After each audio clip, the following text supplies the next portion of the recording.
Tonight we welcome Professor Lucy Kaufman, Associate Professor of History at the University of Alabama, where she also serves as Director of Undergraduate Studies and Director of External Scholarships and Fellowships.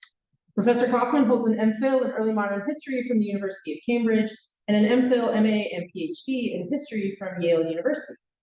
An historian of the religious, social, and political history of Elizabethan and early Stuart England, Professor Kaufman has published numerous articles on topics as varied as the soundscapes of an early Tudor aristocratic chapel. It's a fascinating article if you're interested in public history and work on historic liturgies, to the immigration policies of Tudor Norwich.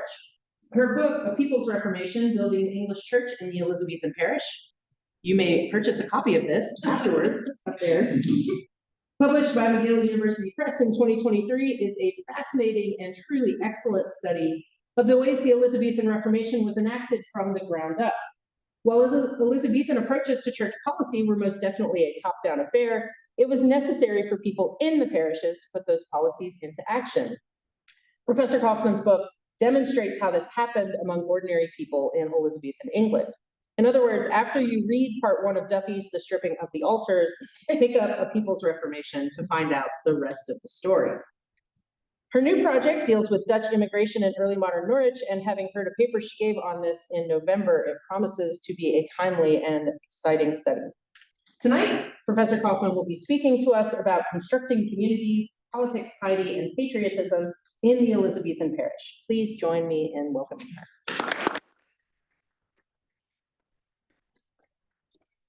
Thank you all so much. And before I begin, I just wanted to say thank you so much for having me. It's incredibly exciting to be here. It's been a lovely and actually quite restorative day, which I didn't know I needed. So thank you. And I want to extend a particular thanks to Hannah for inviting me, and to Hillary, whom I have known for quite some time now. Yeah, for being such a welcoming presence. Slide. On the morning of February 21st, 1591, Elizabeth Watson stood before the congregation of her parish church. All Saints Cawood sat on the low bank of the River Ouse, so close that the winter floods would create great danger off the water that rose just a few yards from the church door. Cawood was a small town on the borders of the West Riding, most famous for its castle, the country palace of the Archbishops of York, and the site of Wolsey's arrest just 60 years earlier. This, though, was a typical Elizabethan winter Sunday in the modest, damp church. The entire parish community was assembled, Elizabeth's family, perhaps, or at least her neighbors, probably her employers, possibly her friends. Standing in front of them, Elizabeth began her confession. Whereas I, good people, forgetting my duty to Almighty God, have committed the detestable sin of fornication and whoredom with Walter Webster, I am heartily sorry for the same, and do much humbly beseech Almighty God to forgive me this and all my other sins and offenses, and I do likewise desire all you that be now present, whom I have offended or given any evil example unto by my evil behavior, also to forgive me, and to beware by this my punishment, that none of you do offend in the like. And to aid me also with your hearty and earnest prayers unto Almighty God, to give me grace to lead a new life, and and never to offend in the like fault again, unto whom let us pray as we are taught in the gospel, Our Father, which art in heaven. And congregation joined her in the familiar prayer. It must have been excruciatingly mortifying. And it grips the historical imagination. It's easy to envision the setting, the sound, the looks on the faces of those witnessing her penance. Perhaps they looked on with sympathy, perhaps with disgust. But this was not merely a moment of high personal drama, nor was it an organic communal confession. Elizabeth's penance was the culmination of a politically charged process orchestrated by a state church whose nerve center lay hundreds of miles away, enacted by everyday Englishmen who lived and worked aside her. It was a scripted shame, quite literally, with the words dictated by the high church officials who occasionally came to stay in the grandeur of the Archbishop's castle just around the river bend. They had mandated it in the church courts, part of their regular business, as unremarkable to them as it must have been cataclysmic to Elizabeth. Her confession had a compulsory audience, with everyone listening in Cawood, living in Cawood, gathered by law to worship together, to pray together, to listen to Elizabeth speak. It would be and was to be confirmed to the church authorities with a printed certificate signed off by the wardens and the minister, and then filed away by a court official until I found it several hundred years later. It was a moment of power, of politics, of community, of the complicated ties between the local and the national. It was, in short, the Elizabethan Reformation enacted. It's the community part that I want to talk about today. Community was woven through every step of Elizabeth's ordeal from the offended party. The community here is rendered as the victim, with Elizabeth's sin and offense and an evil example, one that threatened communal contagion of sin. To the reporting of the misdemeanor, most likely done by the church wardens reporting on parish probity to the visitations, to the audience of the confession, everyone assembled by statute law on a Sunday morning, to the means of restoration, not just the confession, but the group prayer altogether. Community was at the heart of the Elizabethan Reformation and the Elizabethan Church. The single biggest priority in the eyes of the state was stability and peace. Slide. Looking at the Holy Roman Empire, riven by sectarian warfare, looking at France, the St. Bartholomew's Day massacre that you see here, on the verge of civil war, knowing full well the capacity of the English people to riot and rebel in the face of religious change, the goal was peace. A peace, they believed, that could only be purchased by conformity. And conformity was, first and foremost, grounded in community. What I want to do today is to tie together some of the parts of my book that I found the most compelling, the most interesting, although, to be frank, that changes very much from day to day. Some days you'll find me really ginned up, these are really good days, to speculate about the reasons why eggs are tithed in Home Next to the Sea in Norfolk, but not in Harlow in Essex. I do not have a good answer for this question, but it's somehow reassuring that the price of eggs has actually been a really important political point for literally half a century.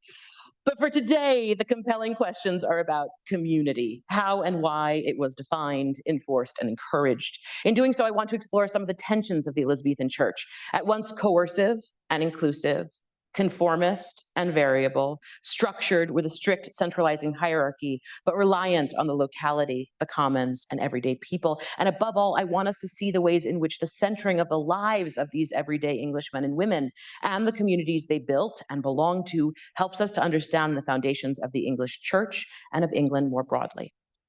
When I've given talks about this in the past, some have found it strange to talk about community rather than either state confessionalization, those are almost always historians, or the question of the individual. As to the former, I can talk about it in the Q&A if you want, but in short, confessionalization as a thesis tends to be really just top down. And I really see this as an interplay between the top down and the bottom up. It's a tangled, iterative process that confessionalization, I think, is too flattening. For the latter, the question of individualism, the Reformation tends to be conceived as a triumph of individualism in the broader imagination, certainly to my students, right? A matter of conscience, of people making their own decisions, of liberty, of anti-institutionalism. And of course, every person had their own relationship with the Reformation. It was for many an intensely personal moment. One only has to skim the spiritual diaries of the period to get a sense of just how personal it could be. And yet, despite all this, the defining feature of the Elizabethan Church was compulsory communalism and performative conformist lay piety. Not false, but performed. Its spiritual life may have been intensely personal, but its religious life was intensely collective. The community was explicitly bound to the edges of the parish, with local belonging mattering more than ever before. Participation in the community was not voluntary, it was compulsory. I think it's important to note that this didn't mean that it was unwelcome or begrudged. School attendance, for example, is mandatory today, but people feel a great affinity towards their schools, their high schools. How many movies about high school have you watched in your life, right? Many children love, or at least value, or whatever, school, even though it's mandated. But it does mean that new publics were constructed and that old ideas of communalism infused the church as never before. The congregation became fixed in new church seating. It became counted with parochial censuses. It became monitored over anxieties about obligations to provide for its own poor. It became defined by those with whom the Lord's Supper was shared. It was the audience for penitential confession. It was the site for marriages and baptisms. It was the entire expression of the community, joined together week in and week out, year after year. The Elizabethan Church and their reforms centered the community, not the individual, at every turn. In modern eyes, it's really easy to frame the idea of compulsory community as a negative, particularly when dealing with something so intimate, so personal as faith and conscience, to have it be subject to a state. This is not a wholly modern concern either. Conscience was fiercely protested and protected by Elizabethans Slide. While on the continent, politique men, oh, one more time, there we go, like Michel Montaigne, actively celebrated the virtues of tolerance, if not full pluralism. And yet the idea of a common weal, a common good, of something that was a shared benefit, even if it came at the sacrifice of the individual, was also a moral through line of the age. We tend to think of the rhetoric of common weal as applied to the support of the poor, or perhaps of the subjection of one's own political or economic aspirations to advance the common good. But there were other sacrifices too, and one of them was the needs of the individual for the good of the state. England had been rent by successive reformations under the Tudors. One could easily argue for 6 or 7 different reformations in the 30 years before the Elizabethan settlement. This chaos was met by a firm belief on the part of the Queen and her close circle of political confidants that allowing individuals to dictate their own religious paths would lead to a corroding instability. Slide. As one of her very first proclamations in December 1558 made clear, Elizabeth found religious dissent and, quote, occasion to break common quiet and interrupt the quiet governance of all manner her subjects. Elizabeth may not have wanted to make windows into the hearts of men's souls, but she had absolutely no problem commanding their actions and insisting that those actions be part of what she conceived to be the common good, not individual belief or want or need or even faith. The measure of conformity was time and again asserted to be action, not ideology. Orthopraxy, not orthodoxy, ruled the day. So how is this conformity to be accomplished? Slide. The answer lay in the long-standing relationship between the English people and their parish, intensification of that relationship. Importantly, this is a process about rebuilding. The most profound ruptures of the previous decades, thank you, Eamon Duffy, had happened at the very local level. The very first few decades of the Reformation had changed so much in the lives of everyday people, of course, doctrinally, with the entire structures of sacrament and the afterlife and the saints and redemption and salvation all upended, but also in the ways that were less expected, from agricultural economics to marriage patterns and courting opportunities to the rhythms of the life and the year itself. If we take seriously the scholarship of the past century, which I certainly do, it is clear that the changes of the first few decades of the Reformation tested and in many places shredded the tight-knit bonds between religion and society. To transform the nation, these bonds had to be rewoven into a cloth neither entirely new nor a replica of the old. So how does this work? Well, first, community has to be delineated and defined. People had to know where they belonged. Second, that community had to be enforced and compelled. Rules had to be put into place to create conformity within the community.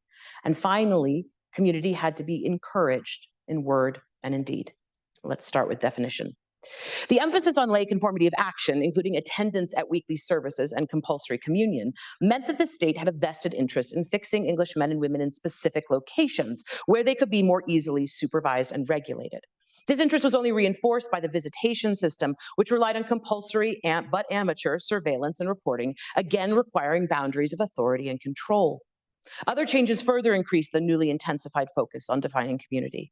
Chief amongst these innovations was widespread pew construction, which we'll talk about. One of you is very excited about pews, you've already told me this, which materially and physically fixed the congregation, in large part to generate new income streams for a church that had lost its traditional devotional revenues.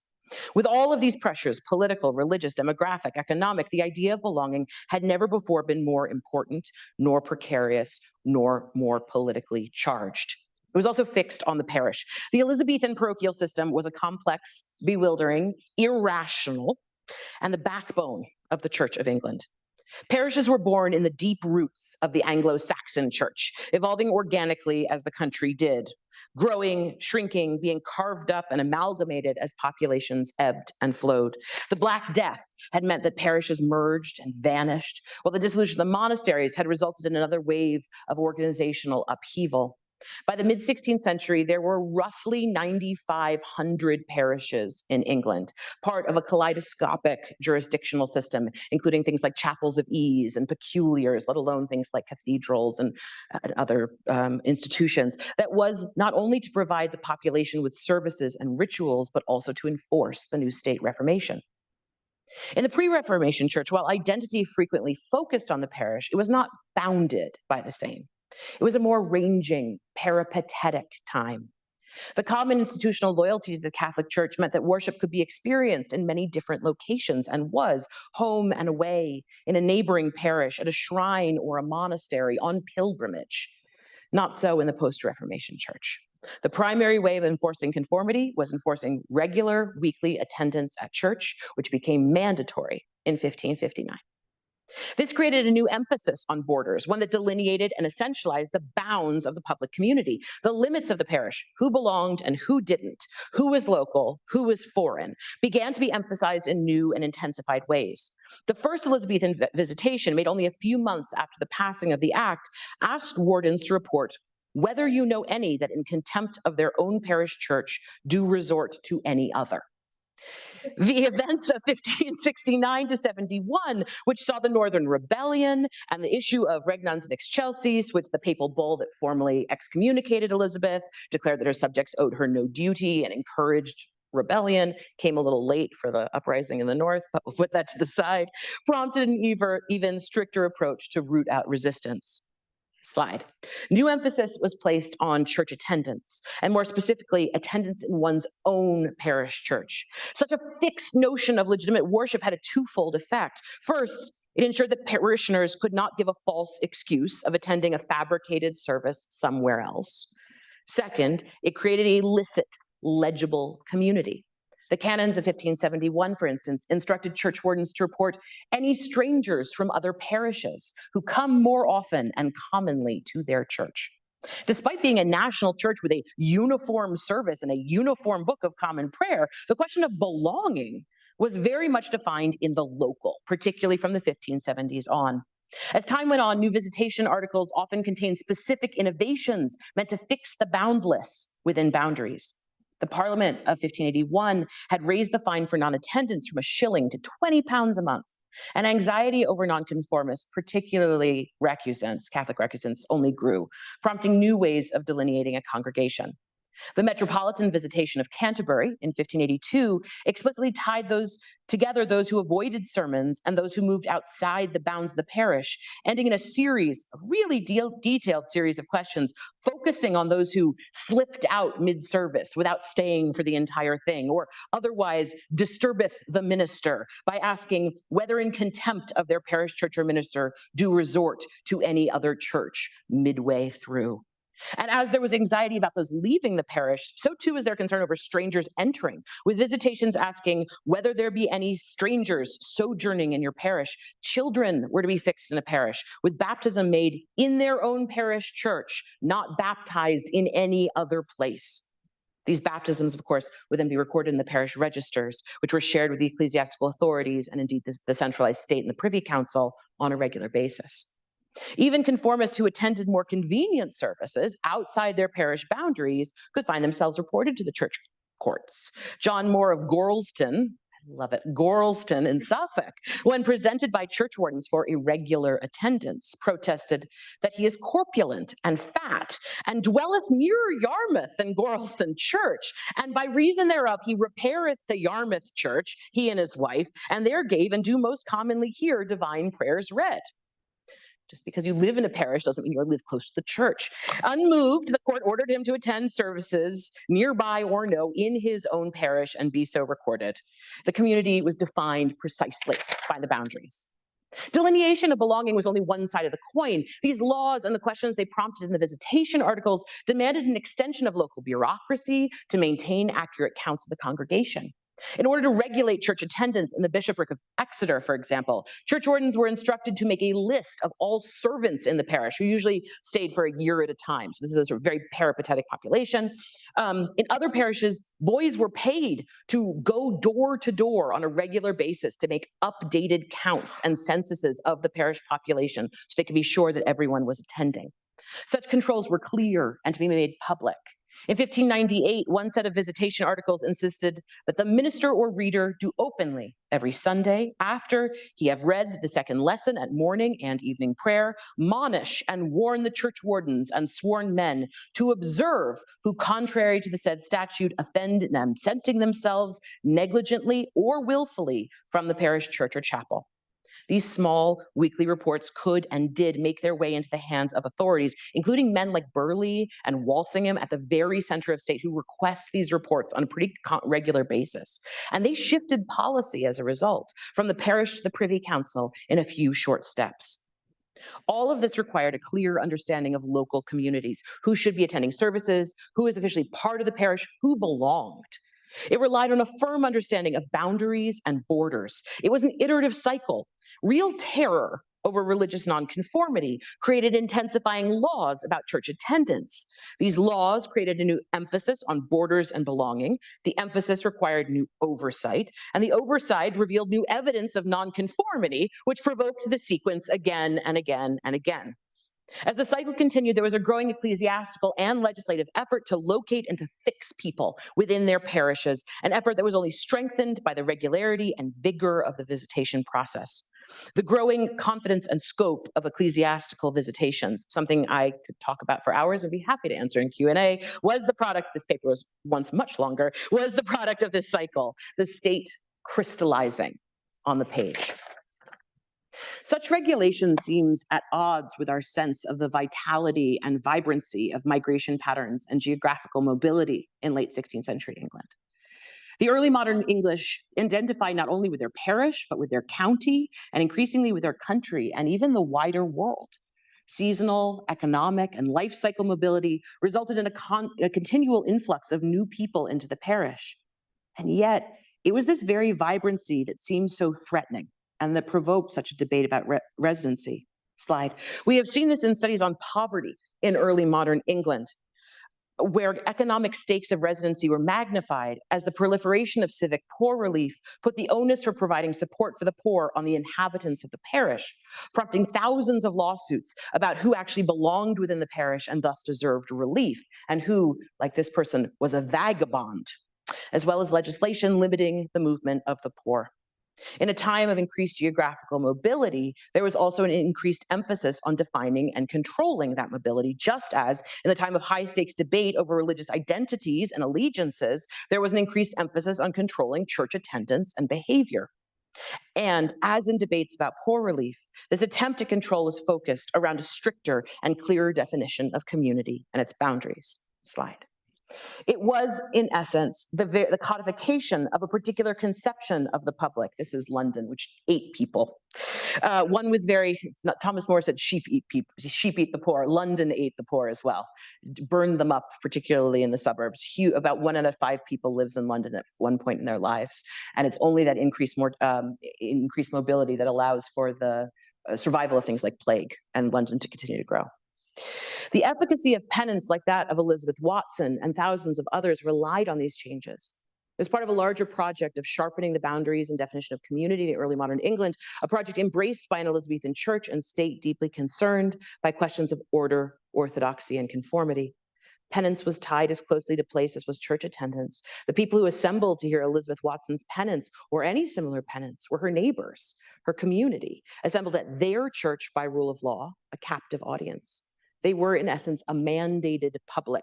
It was this fixity and this publicity that made the stakes of penance so much sharper by the late 17th century. The shame of the moment was relived not with strangers at a pilgrimage site, as so often the case in the medieval period, but in front of neighbors, family, employers, friends, and enemies. This could have devastating consequences, both personally and practically. As we know from the work of historians like Craig Muldrew, Keith Wrightson, and Steve Hindle, social standing, credit, reputation, the common fame was not just psychological or ephemeral, but real hard considerations of personal economy and stability. The consequences of losing one's credit were immediate, economically devastating, and often indelible. As an angry Margaret Cotton testified to Cambridge's Commissary Court in 1603, "He that taketh away his neighbor's good name is a robber. And he that robbeth his neighbors of his goods may restore them again. But he that taketh away his neighbor's good name can never restore it again. He is a robber who so doeth." The desire to control religious orthodoxy in the Elizabethan church and the resulting compulsory assembly of one's neighbors and community in the parish church on a weekly basis created a potent site of social control, a place where public localized penance would have its largest and most powerful impact on credit and reputation. Moreover, the doctrine and legislation of penance in the Elizabethan Church underlined and emphasized the question of community. English Protestant theologians of many stripes agreed that the restitution for sin had to be made as much, if not more, to man as to God. And in cases of moral or religious failings, the crime was as much a communal as a personal one. That is to say, that those who have been offended, those who required restitution, were members of the community. The penitent had provided an evil example, encouraging others' misbehavior by their own. A particularly helpful example of this rhetoric can be found in the records of Wistow, where the church courts ordered John Maycock to apologize to his congregation for his lack of church attendance by using the following words: for, quote, being absent from prayer and abroad in the streets and other places whereby diverse concourses and assemblies of people were occasioned or allured to be present with me, and were also absent from divine service to the dishonor of God, the grief of the godly, and the most pernicious example to others. As the subject of restitution, the community was both the wronged and the means to right the wrong. Penance was about admitting fault, but it was also about asking for the spiritual assistance of one's community. Maycock was ordered to end his penance by asking the congregation to strengthen me, that hereafter I do not offend in the like. I shall desire you to assist me with your prayers to Almighty God. Communal shame was thus coupled with communal rehabilitation, and religious offenses were cast as social offenses. One's moral and religious behavior was adjudged to be of social concern, one's reputation tied to religious belief and behavior. Disobedience to the church, or rejection of church authority, or the broad definitions of orthodoxy prescribed in the 39 Articles, the homilies, or the Book of Common Prayer, was not merely private sin, but public interest. The penitential system in Elizabethan England thus increasingly intertwined conformity and community, enforcing and reinforcing the power of the state church. Slide. If metaphorical construction of the community was made manifest by scenes like that which opened the paper, there was also a literal construction of community, the pew. I get overexcited about pews. I'm going to be very honest with you. Perhaps the most remarkable transformation in the nave of the parish church was the proliferation of pews across the country. The rapid spread of fixed church seating in pews or boxes has been attributed both to the new primacy of preaching and to the growing desire to order society. While it is clear that there was medieval precedent in the construction of pews and the payment of parishioners for assigned seating, the erection of fixed seating became increasingly common over the course of the Elizabethan period. Indeed, they were fixed in two ways. First, permanent seats, rather than, say, temporary stools brought out for longer services or infirm parishioners. And second, allotted and assigned. Elizabethans did not just sit in any seat, nor was it just sort of like, you're sitting in my seat. They sat in a specific seat, which they paid for, like any other piece of property. This is not like freshmen who mark their seat on the very first day of class, and that is their seat for the rest of the semester. This was quite literally bought and paid for. There was a sense of ownership over these seats. This was compounded by the large costs of building these pews, especially for the more elaborate seating allocated to the wealthier members of the parish. Slide. This is not a particularly fancy one, although it's nice. In St. Michael Cornhill in London, the 1569 construction of 4 pews cost over £6 10 at a time when the average laborer made about 8 pence a day. Expenses included green satin, red lace, copper nails, and a lock for the alderman's pew to keep the hoi polloi out. Pews had a much deeper social valence than merely providing a place for the parishioners to sit.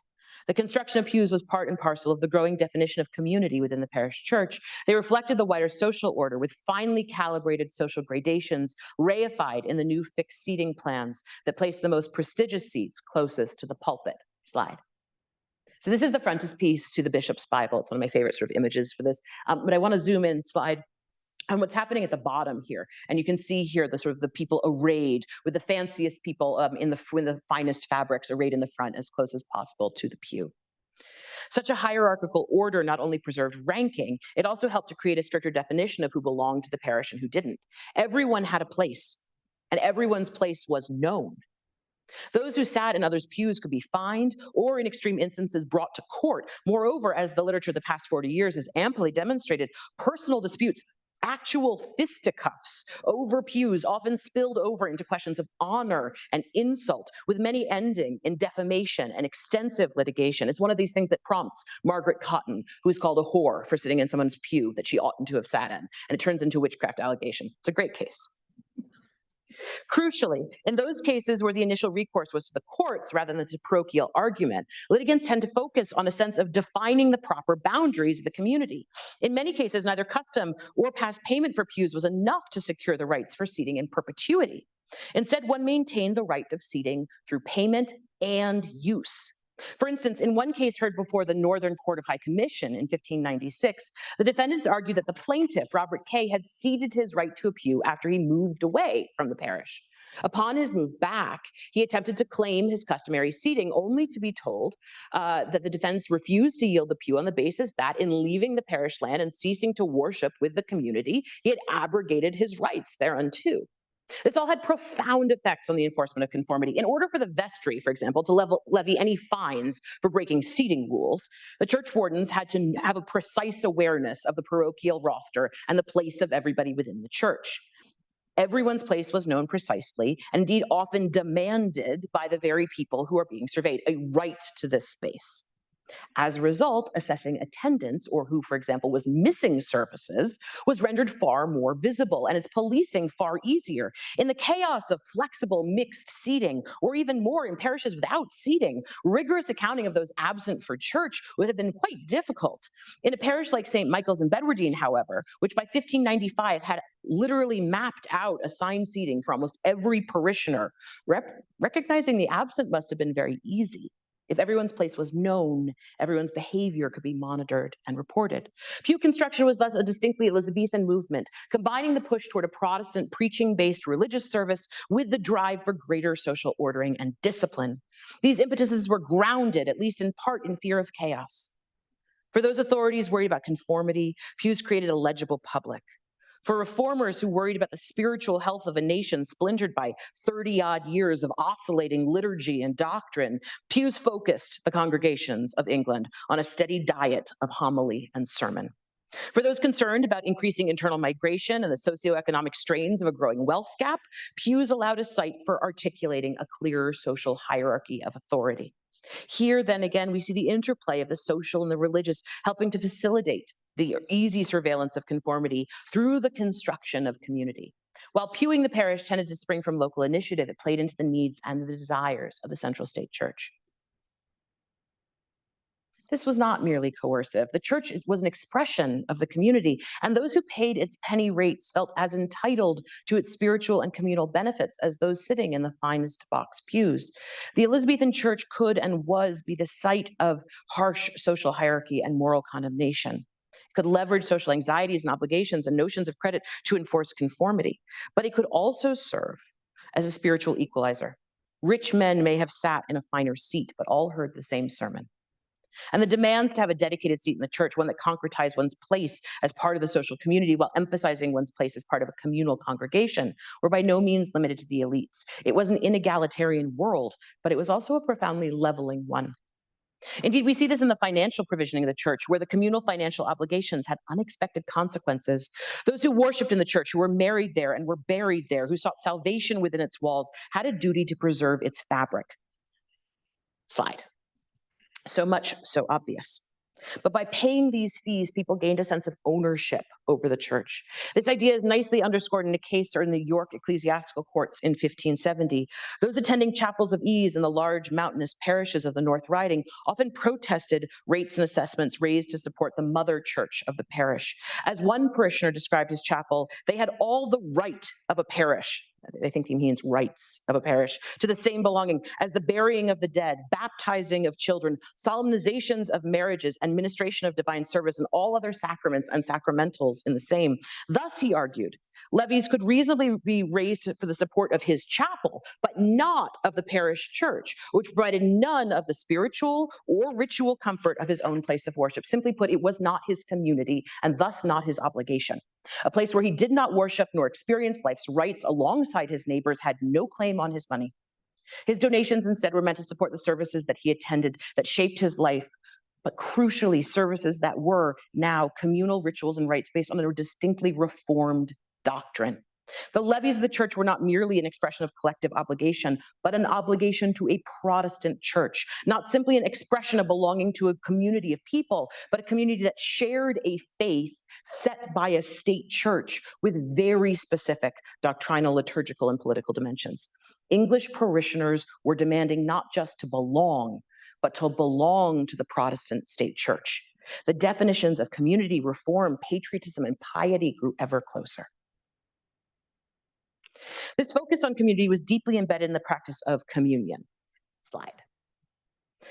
Eucharistic piety was central to the Elizabethan Church, with reception mandated technically 3 times a year, but really enforced as once with the Paschal communion. Historians have long underestimated the role of the sacrament in the late 16th century, skeptical about the powers of excommunication or even the rates of reception. In doing so, I think that they've missed something really truly important: the ways in which sacramental conformity led to new understandings of community, again tied to an English Reformed church. So did people conform? Well, chapter 5.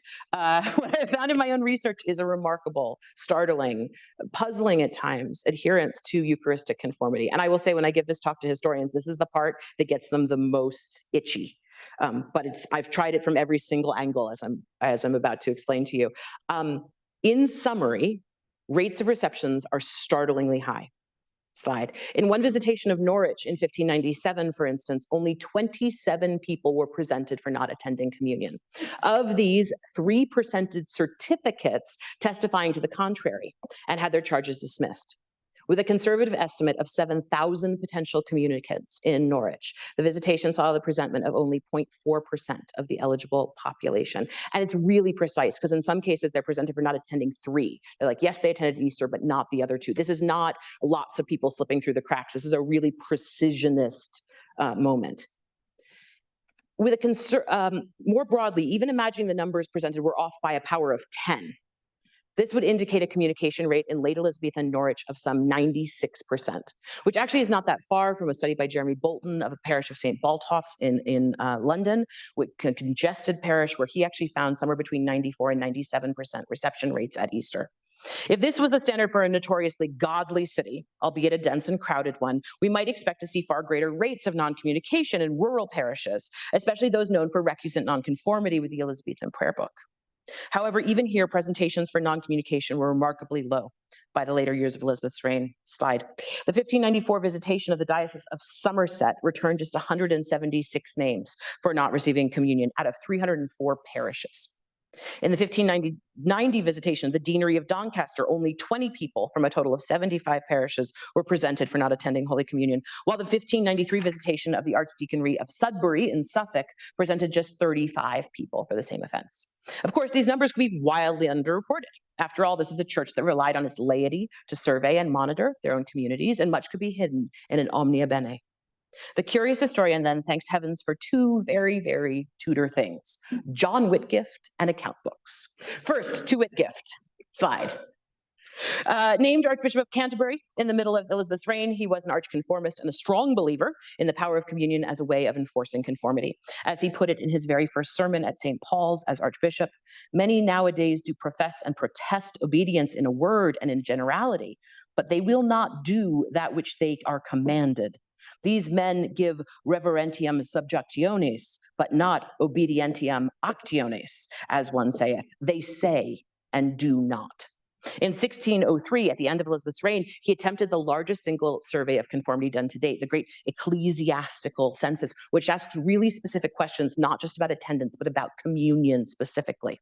While a historian can never be so credulous as to believe everything it found, the results are staggering. In total, the census reported slightly over 2.25 million communicants in England.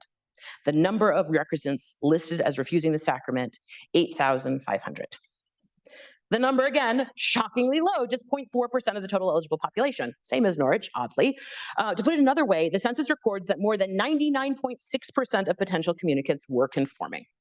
Even if we were to imagine, again, these reports are undercounted by a factor of 20, that there were 20 times more people not communicating in actuality than were listed in the reports. And why parishes would report some and not others is completely unclear in this math that I'm doing, but just let's multiply it by 20. That puts the overall conformity rate at about 93% of adults.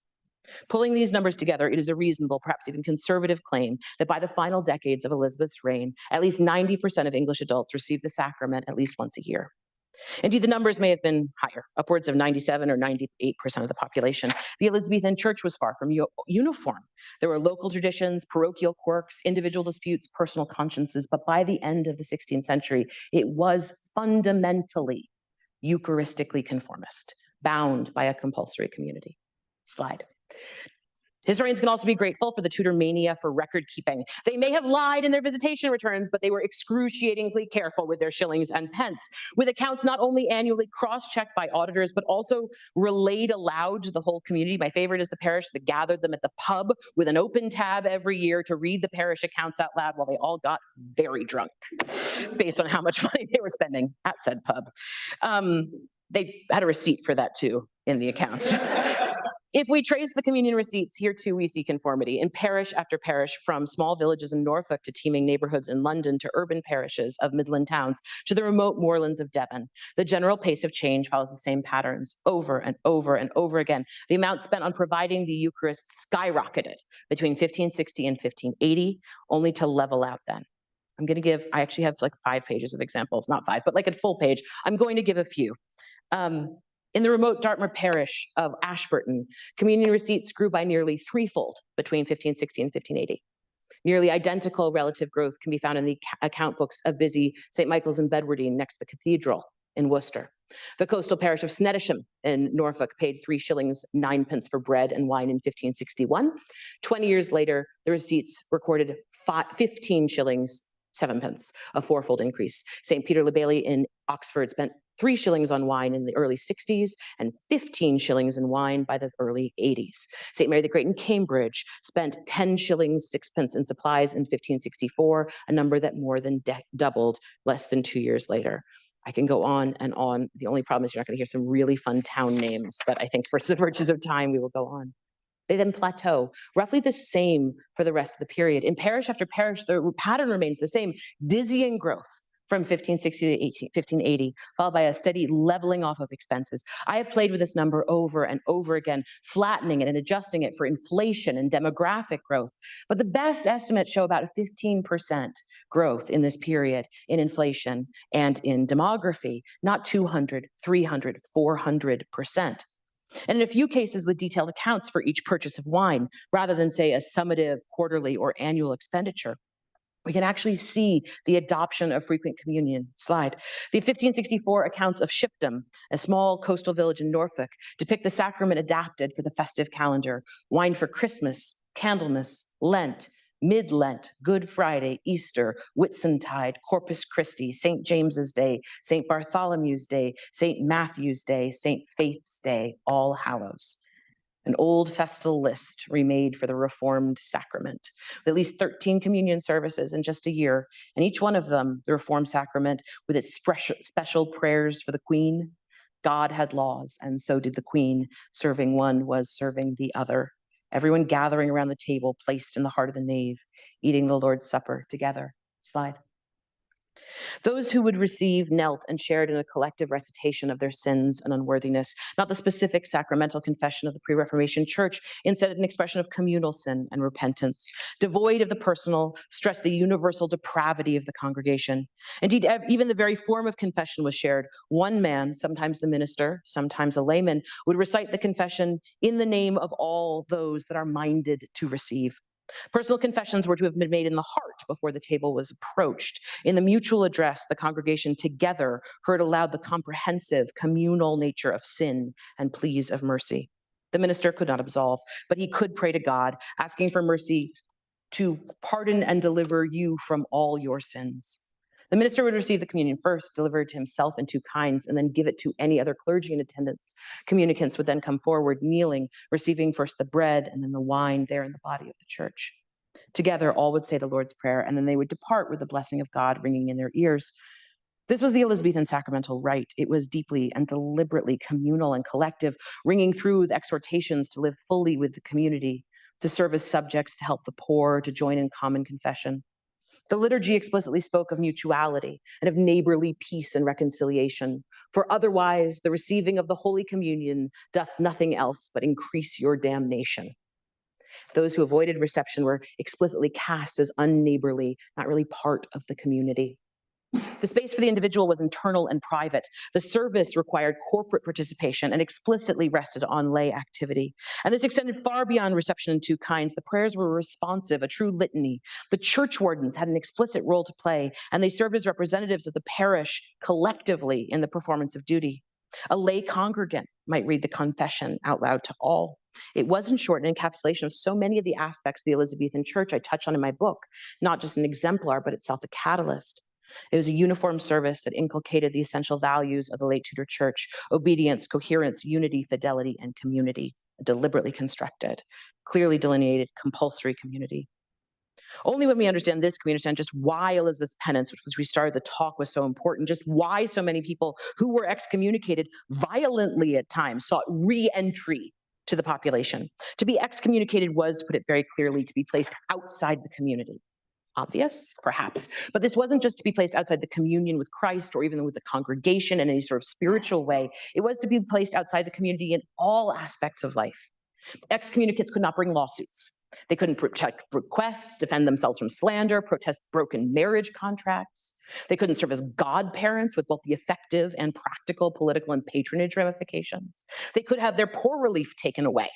They could have their employment canceled by the church, which was often the largest employer after the manor in the entire region. Even in death, they were to be separated from their communities. The Diocese of London banned excommunicates from being, quote, buried in Christian burial, not having before his death sought to be absolved, and testified the same to some honest and discreet man, who upon his oath shall signify such to the bishop. Again, we see community here, right? The site of reconciliation. They were to be outcast and contagious too. Socializing with excommunicates could bring one's own excommunication, and everyone knew who they were in their community, this tightly bounded community. By the late 16th century, ministers were required to stand up and announce the names of excommunicates at every single service and sermons, at least every 6 months, and sometimes more than that. There's one person who does it every single service, lists the names of all the excommunicates in his parish. There's one really recalcitrant person. Joseph Hayworth, curate of Batley in the West Riding, was presented to the church courts for not promptly reading such an excommunication. It was not, he protested, that he did not wish to read it, but that it had been delivered and tendered at an inconvenient time, even when he was in his surcloth, ready to begin the morning prayer and unable to properly peruse the document. He hastened to add that upon the Sunday following, he denounced his parishioner when a great number of people were present. Importantly, such disgrace could be rapidly and easily curtailed. While the effects on a person's reputation might echo for years, the immediate injunctions were removed immediately upon confession of a crime and the performance of penance. Penance was public, humiliating, and profoundly shaped by the power of the church. As the Bishop of Lichfield put it, the excommunicate was to give Christian public satisfaction. But it was also a mechanism by which people could return to the fold. The ease with which this penalty could be rescinded might seem to undermine the seriousness of the sanction. Certainly many historians have taken it as such. All they have to do is say sorry and it goes away. Nobody takes it seriously. However, a closer reading shows precisely the opposite. Part of the power of excommunication lay in its ease of cessation. Unlike corporal punishment or payment of a fine, the sanction is reversible and it is easy. It is a punishment that continues only so long as the offender stubbornly continued to offend and refused to apologize to his community. Those who stayed excommunicate and were announced as such in services were repeatedly and publicly declared not only to be outcasts, but also to be people unwilling and uninterested in readmission to their community. To remain an excommunicate was, in essence, to scorn your neighbors. This is a system that relied upon belonging. Those parish boundaries we talked about became ever more important. If one could not be tied to a particular community, then the sentence of excommunication lost its bite. If it were important to attend services at one's own church, that paled in the importance of place at taking communion in one's parish. If excommunication had an impact on all levels of society, such influence was distinctly local. From its beginnings in the 1559 prayer book, the Elizabethan sacrament was personal, but was by no means individual. It was deliberately, even compulsorily communal. It represented communion with Christ, the relationship between the human and the divine. It represented communion with the country, a uniform service praising the Queen heard throughout the land, a reflection of the special bond between God and England. And it represented communion with the parish, a collective experience of the full and bounded community. The memorial meal was eaten with one's neighbors, a society of believers on earth. This conception of the sacrament as public and communal was underscored by a state church determined to enforce a uniformity of practice across the spectacular diversity of local parishes. In the face of challenges from both Catholic recusants and Protestant separatists, driven by a fear of fragmentation, the Elizabethan Church increasingly sought to regulate conformity to the sacrament in terms of collective and shared reception. In doing so, every parishioner became a political actor. Communion was, in the Elizabethan Church, the ultimate expression of community, and a community redrawn along specific ideological lines. While the communion order of the Elizabethan prayer book had allowed some conceptual flexibility, it was latitude within a larger Protestant debate. Similarly, this new sense of parochial community and concomitant participation in the Lord's Supper was grounded within a fundamentally Protestant identity. Conforming to the Elizabethan Church meant accepting this new sacrament. Accepting the sacrament meant participating in the Reformed ritual, and denying the sacrament meant separation from society.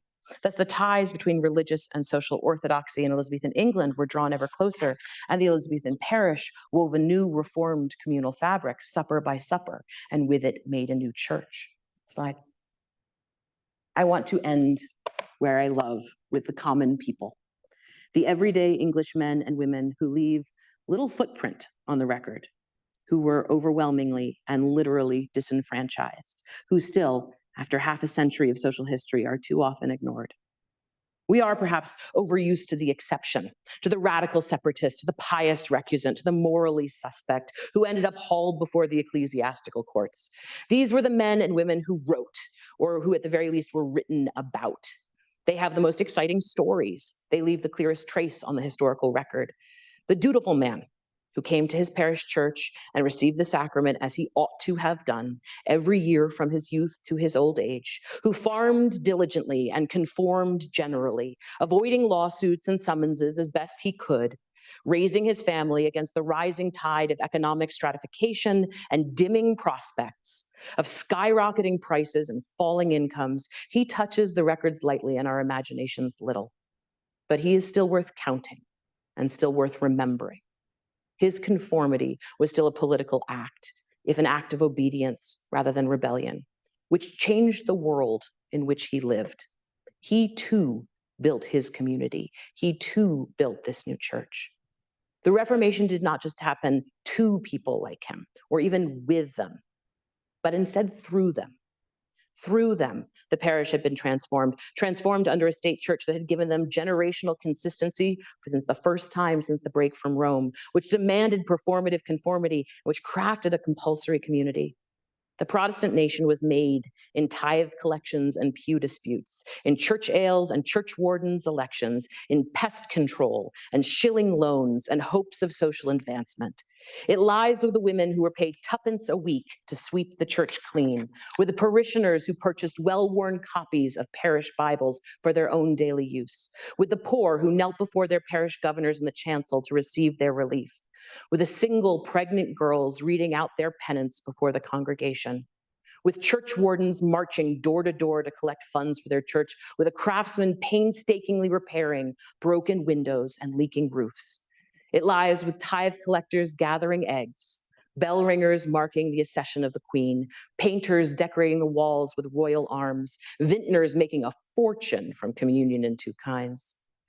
It lies with everyday people negotiating new avenues, new powers, new authorities, and a new conception of just what it meant to be English.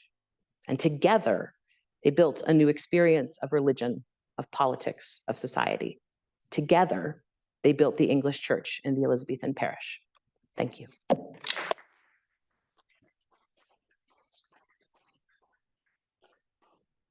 Got a few minutes for questions, so you have them. So I'm the little accreditation, so I feel the same way. Couple things, or just a question. We'll get to a question in a second.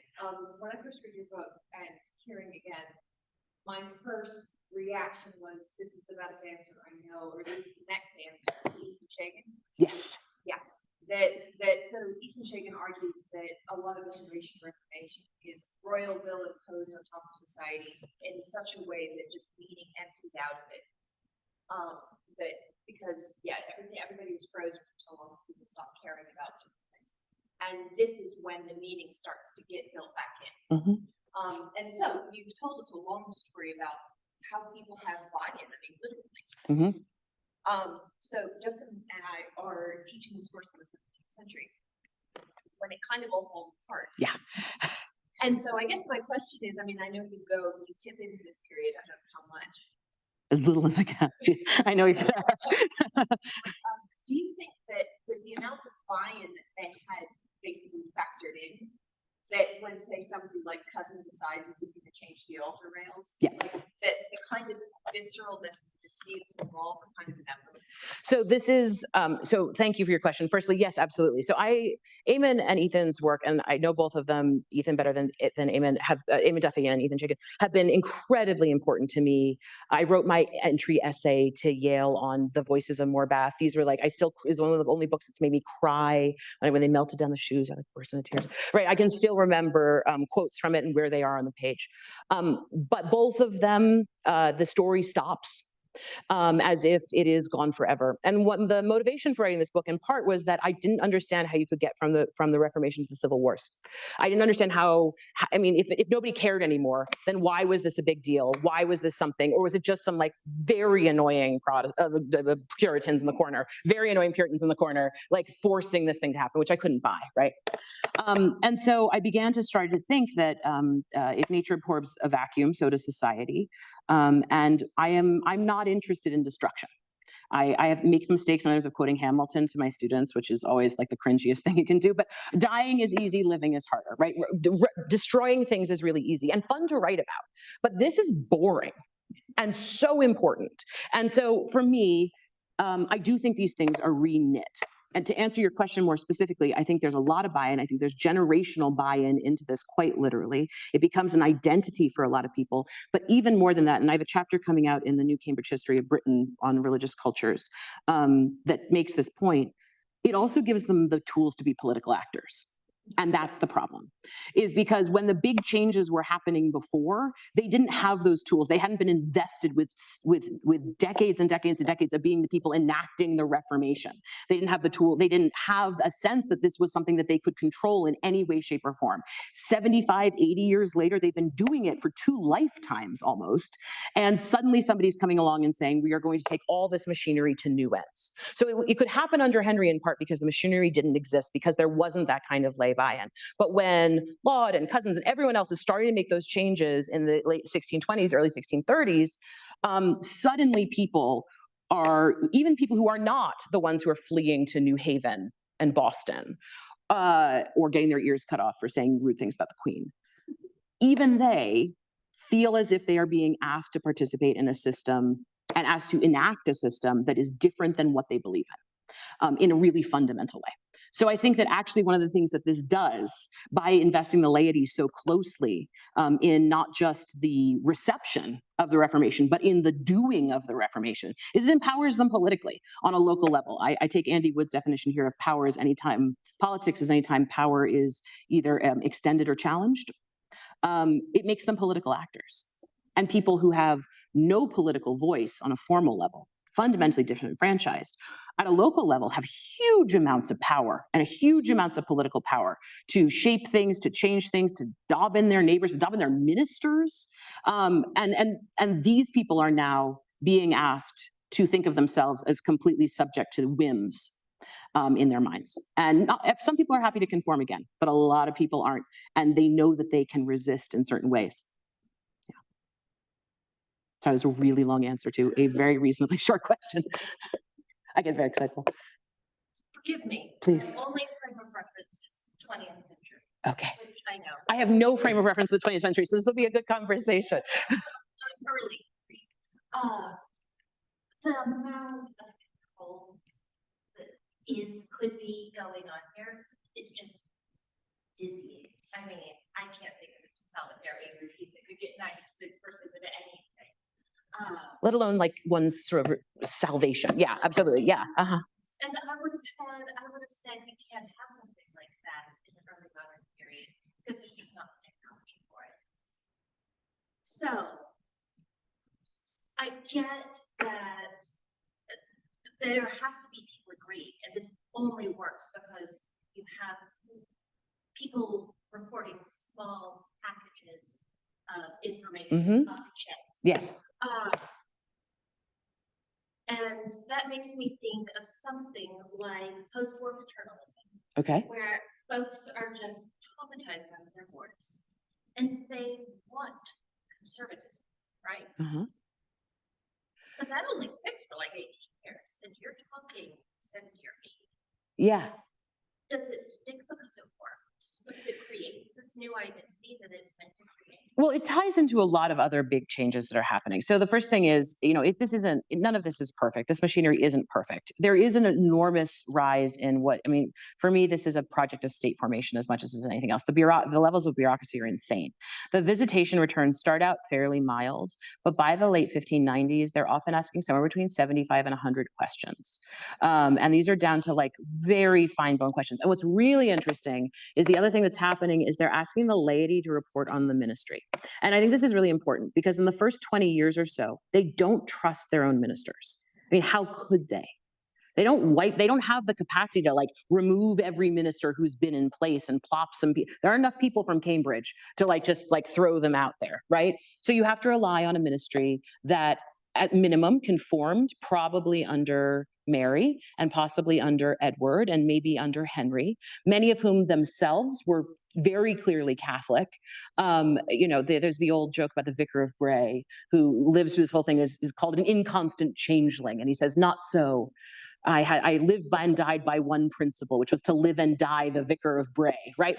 And there's a way of thinking of this as sort of sheer hypocrisy, but there's also another model that comes up sometimes. Puritans get really mad about this model of people who are sort of willing to do what they need to do because they care about their congregation and they want to protect their congregation. And so they're willing to minister what they can, where they can, right? There doesn't have to be hypocrisy. The moral can be, these are my people and I'm going to stick with them and not get run out of town. So anyway, the engines of bureaucracy are really insane. They're really daunting. A lot of people start talking about the rise of the modern state in the 17th century with things like war, and then you get the social historians who are like, no, it's all about poor relief because you have censuses of everybody and what they do, et cetera. I think it's the Reformation. I think that the foundations of the British state are focused on the bureaucratic innovations that happen due to the desire to inculcate and maintain religious conformity. The other thing that's really important is the bar is pretty low. Now, I know this sounds like harsh to modern ears that you have to do these things, but there is an inquisition. You are not supposed to betray your conscience. And every time they try to do that, they get pushed back. So Whitgift has this thing where he tries to say to ministers, tries to make them swear that there's nothing in the Book of Common Prayer contrary to God's word. This does not go well. There are a lot of ministers who rise up and say, look, I think there are a lot of problems in the Book of Common Prayer. I will use it. And I promise I will use it, and I will use it as you ask me to, but I am not going to sit here and swear on my conscience that there's nothing in the Book of Common Prayer that is contrary to God's word. Because here I will, and they said, well, tens of thousands of pages of examples of them cross-referencing it with their bishop's Bible and Geneva Bible and things like that. And Whitgift backs down. It's literally the only time Whitgift backs down in his entire career. He is a very grumpy man, and he does not back down easily. And this is something that's protested across the board. Conscience is really important. So they're very, very rarely, the only real conscience test is communion. And you have these really interesting cases. One that I had to cut out of here, there's a young woman who tries to eat it and literally can't. She spits it back up again because she's clearly a Catholic. And she goes to services, right? That's why communion becomes this really interesting toggle for conformity, because a lot of people will go to services. They will sit there and they will go to services. You have a few probably fairly wealthy recusants who are very happy to be in their moated manor houses in Oxford or whatever, but most people will go. But taking Calvin's supper, right? This is Alex Walsham's term, stomaching Calvin's supper is too much for them. So what's really interesting is one way to get out of communion is to be out of charity with your neighbors, because you cannot take communion if you're out of charity. So they pose these fights. in the village green, and they're like put them up, and they slander each other, and they're like, I'm very sorry, I can't take communion this year. I am out of charity with my neighbors, which is I mean, so they become known. The next generation, they call them those who remove it themselves against Easter.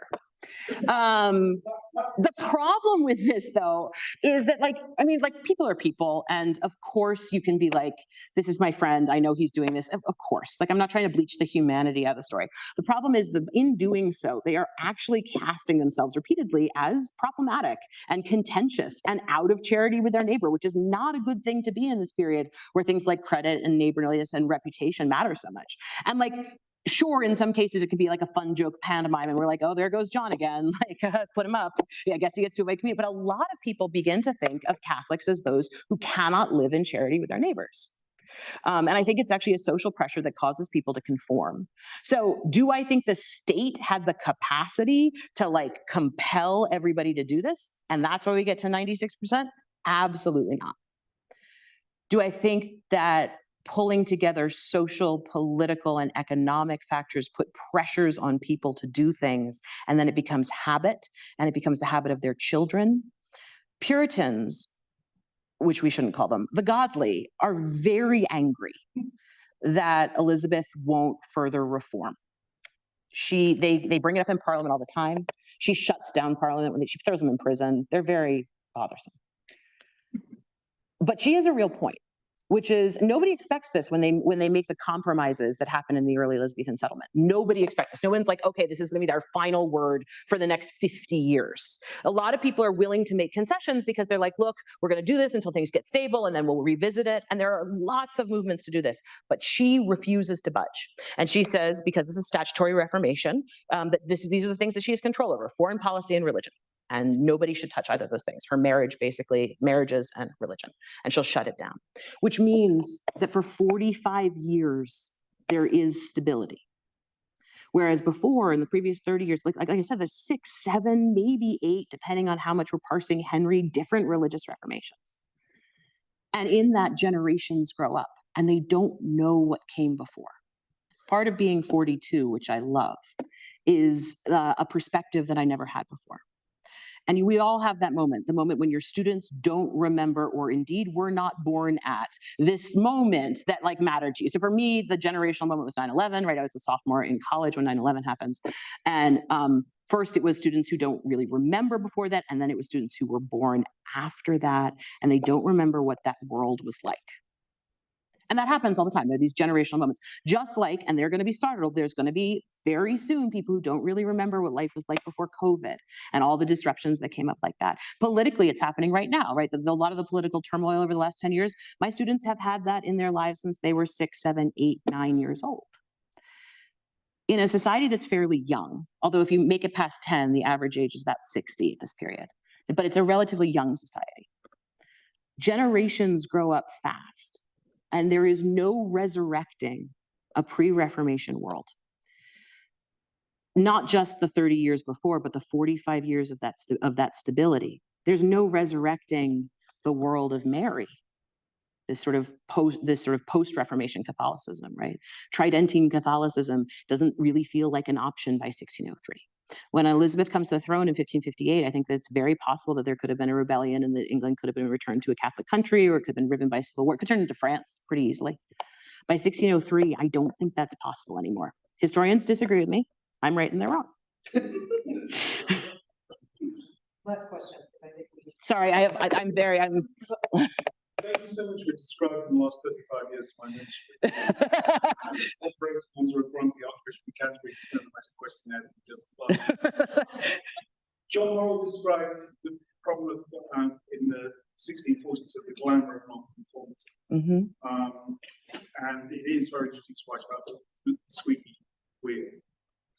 Other than imagination and the beautiful peroration you finished with. Thank you. Of how people could have, should have, might have felt. What kind of archives are out there? What kind of things are you looking for in order to be able to, are you looking for Julian of Norwich of the 1580s? Are you looking for Margaret Kemp 1590s, or is there going to be some kind of reconstruction we can do from the archives that we've already got to imagine what the common people of England actually felt about this? Felt, I don't know. Like Elizabeth, I also do not make windows into the hearts of men's souls, but I can tell you what they did. And that's actually part of the book, and perhaps it's a cheat, is that I try to take the Elizabethan Reformation on its own terms. It's concerned about action rather than about belief. I don't know whether people are doing these things with joy in their hearts, with fury at being forced, with blasé, whatever. Occasionally, we have testimony in court cases. There are a lot of ecclesiastical court cases that survive. If you're interested, a lot of those have been scanned. A lot of the ones in the north have been scanned by the Borthwick Institute at York and are available, the ecclesiastical cause papers, although of course there are the dangers of reading testimony backwards, and they're mostly about like tithes and about who owned the land when. Although it does actually very interesting because they have to keep resurrecting the monastic world. I have a wonderful, I think it's wonderful. It's a part that I really delight in my book, where they're constantly being called in, and we're told that they're supposed to be forget the past, and they're actually calling in these like ancient notables and being like, can you please remember when there were monasteries and tell us who owned what land so we can tell which should be taxed or not? So the monasteries are constantly being resurrected, which is really interesting. So sometimes you have these pleadings. There's a really moving case of a young woman who won't reveal who the father of her child is. It's an illegitimate birth, and won't reveal until she is punished with excommunication. And she's in childbirth, which is an incredibly deadly thing. And she's deeply, clearly terrified for her soul. And she's terrified that she will die in childbirth. And they say that we will only return you to the communion if you report the name of the father. And so she does, finally. So like we can construct from that a little bit. In terms of written sources of like, once you get to things like letters or spiritual diaries, you're working probably with the top, generally in this period, 5% of the population, if not more. By the time you get to the mid-17th, I'm always jealous of the 17th century historians. By the time you get to the 17th century, you get like common diaries, and you're like, oh, thank God for Leonard. He's misbehaving at a fair. How nice that we can know how all the crushes that Leonard has. And then you go back here, and there's literally, I go to the archives and I get super excited because it'd be family papers. And it would be listed as, from 1510 to 1700, including diaries. And all the diaries start in the mid-17th century, and before it's just like a couple deeds. And you're like, thanks, Norwich Record Office, Norfolk Record Office, I appreciate it. So where do I do it? I try to do it from account books. I try to get a sense of the patterns and the rhythms, what people are spending money on. I try to get it from testimony where I can. I try to get it in some cases from court cases. I try to get it occasionally from what bishops are writing about their people in their diocese, although I take those with a huge grain of salt because they are very rude about them on a constant basis. Often I think to scapegoat them to get themselves out of not having done the things they were ought to do. I don't know how they felt. I don't know how they felt. I imagine, the quote from Eamon Duffy from Voices of Morbeth that I can remember, which is on the bottom right-hand side of the page, is at one point he says, believe it who can, Tudor hearts were as breakable as our own. And he says that he seeks to touch the textures of the life of the past. And those have been two of my sort of cri de coeur as I've been doing this. One, to take these people seriously as not just doers, but also of emotional beings, and to speculate perhaps wildly about the panoply of motivations. But also to remember that the texture of the life of the past is not as far away as we think that it is. And it is touchable. But I don't know what my husband is thinking. I certainly don't know what my students are thinking. I don't know what you all are thinking. You've been very lovely, but you could also have been bored stiff the entire time and just been very friendly. So I don't know with the people who I interact with on a daily basis, and I certainly don't know here. Spiritual diaries are liars too. Everyone lies. We lie to ourselves. So I can try to get a sense. And I can get a sense. That's one of the reasons why the exceptions are easier, because these are people who are willing to draw the line. So you know that it means something to them. But even there, I think that there are social and economic and political pressures that we don't maybe underestimate. So John is right. I was at Cambridge when he was there. It's a very lovely man. John was right. And it was, and rebellion is seductive, and writing about it is really seductive. But I was trained by an old-fashioned spoon counter of a historian. The historian who trained me both as an undergrad and as a grad student is not a historian of religion at all. He's a historian of social history. I grew up doing things like agricultural yields and enclosure and bastardy rates. And I think that's what made this book so exciting for me, because what they all miss, and Keith would agree with this, and he has, is they don't take religion seriously enough. And what religion misses and religious histories miss is that it also matters when the fields freeze. And it also matters when people need credit. And it also matters what migration rates look like and what inflation looks like. These things also shape the church. And so if the only thing I do is make religious historians take social history a little more seriously and social historians make religious history a little more seriously, then I feel like I have done something. Not sure I answered your question, but there we are.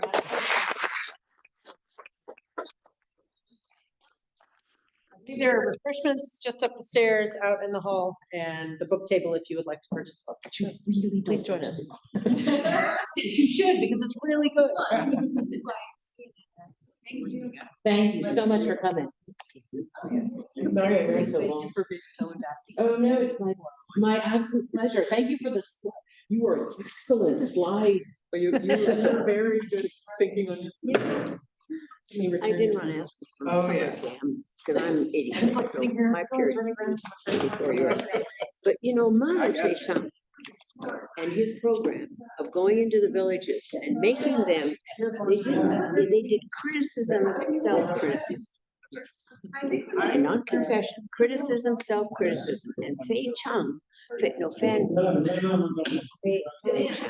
Chang coming about. His whole program was to do exactly Presumably not recording.